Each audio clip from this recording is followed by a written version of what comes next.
کے گلے ڈال دیتا ہے مفتی کے کہ اس کا جو ہے جو کچھ اس کا خمیازہ وغیرہ وہ تیرے گلے میں ہے، چونکہ میں تو ہم ہی ہوں، اس وجہ سے جو تو صحیح کہے گا غلط کہے گا مجھے تو تیرے سے ہی پوچھ کر عمل کرنے کا حکم ہے. تو اس معنی میں تقلید کہا جاتا ہے اس کو.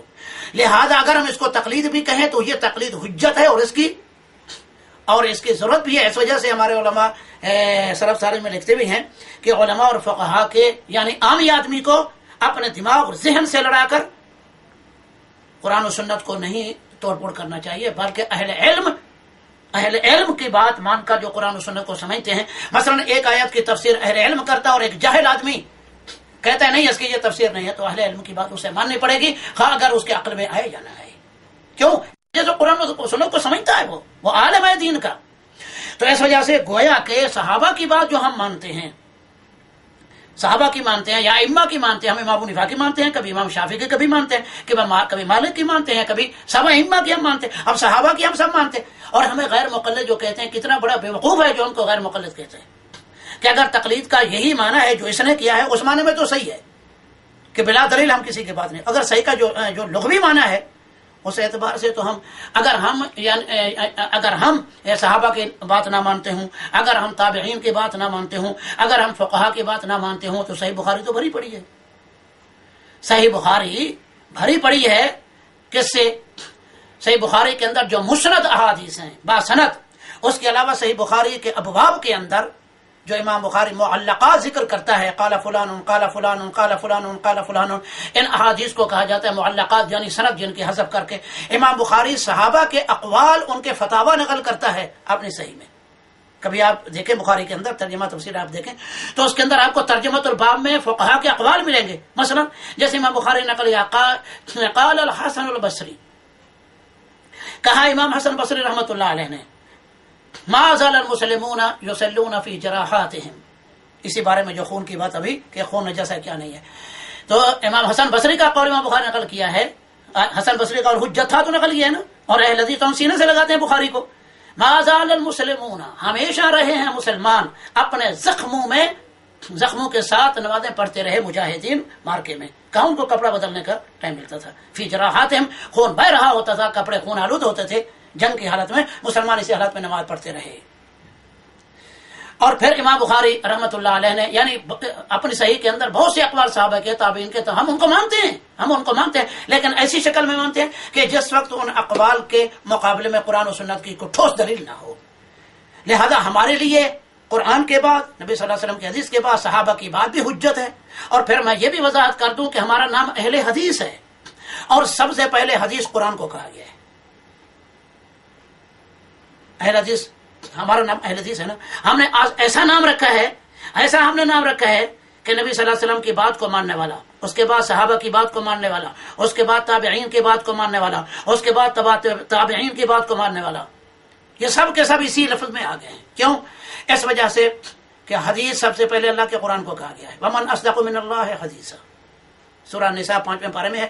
اللہ تبارک و تعالیٰ کے علاوہ کون بات میں سچا ہے؟ اللہ کی حدیث قرآن ہے. ومن اصدق من اللہ حدیثا. اور اللہ تبارک و تعالیٰ فرمایا ای حدیث بعد اللہ وآیاتہ یؤمنون، اللہ کی حدیث کے بعد کون سی حدیث پر عمل کریں گے؟ سورۃ مرسلات کے آخر میں. تو اللہ تبارک و تعالیٰ نے یعنی اللہ تبارک و تعالیٰ نے قرآن کو اپنی حدیث کہا ہے. نبی صلی اللہ علیہ وسلم کی حدیث تو ہے ہی حدیث. تو اہل حدیث کا مطلب یہ ہے کہ حدیث کو ماننے والا، سب سے پہلے قرآن کو ماننے والا، اور پھر نبی صلی اللہ علیہ وسلم کی بھی حدیث ہے اس کو، اور صحابی کے قول کو بھی حدیث کہتے ہیں. نبی صلی اللہ علیہ وسلم کی حدیث کو حدیث مرفوع کہتے ہیں. نبی صلی اللہ علیہ وسلم کے بعد صحابہ کی حدیث کو حدیث موقوف کہتے ہیں، وہ بھی حدیث ہے. اور صحابہ کے بعد تابعین کے اقوال کو بھی حدیث کہتے ہیں. اسے حدیث مقطوع، حدیث مرسل، حدیث منقطع، ان کو بھی حدیث کہتے ہیں. تو اس لیے حدیث کا معنی کیا ہے؟ حدیث کا معنی ہے صحابہ کی بات، اللہ کے نبی کی بات، اللہ کے رسول کی بات، صحابہ کی بات. اس طرح ہے یہ پورے کا پورا سلسلہ. گویا کہ اہل حدیث کا معنی یہ ہے اللہ کے نبی، اللہ تعالیٰ کی بات ماننے والا، اس کے بعد پھر رسول کی بات ماننے والا، پھر صحابہ کی بات ماننے والا، پھر تابعین کی، پھر تبع تابعین کی، پھر ائمہ کی، پھر فقہا کی، پھر ائمہ اہل ذکر کی، علماء اہل ذکر کی.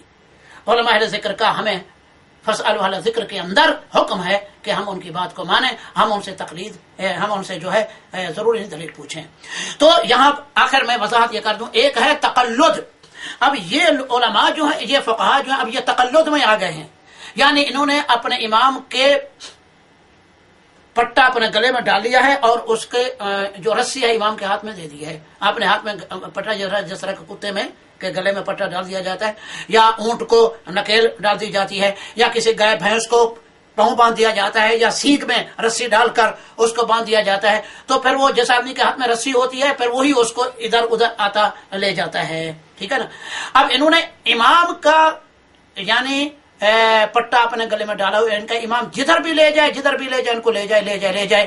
یہ ہے تقلد. تقلد کا معنی یہ ہے کہ اپنے گلے میں امام کی اطاعت کا پٹا ڈال لینا، یہ تقلد کہلاتا ہے باب تفعول سے.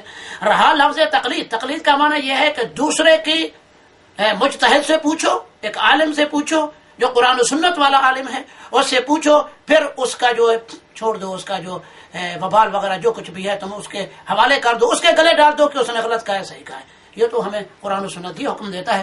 تو اس وجہ سے ہم صحابہ کو بھی مانتے ہیں، تابعین کو بھی مانتے ہیں، ائمہ کی بھی مانتے ہیں، سب کے سب ہمارے لیے.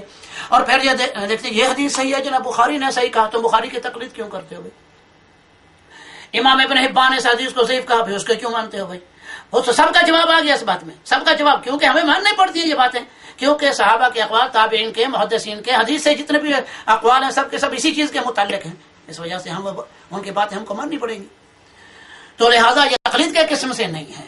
تقلید کی جو تعریف ہوئی ہے ہر عہد اسمی کی بات کو مان لینا جس کی بات نہ قرآن سے ہو، نہ حدیث سے ہو، نہ اجماع امت سے ہو، اور نہ قیاس سے ہو، اور اس کی بات جو ہے وہ آدمی اہل ذکر میں سے بھی نہ ہو، اہل ذکر میں سے، اہل علم میں سے بھی نہ ہو، عامی جاہل آدمی کی بات کو مان لینا تقلید ہے.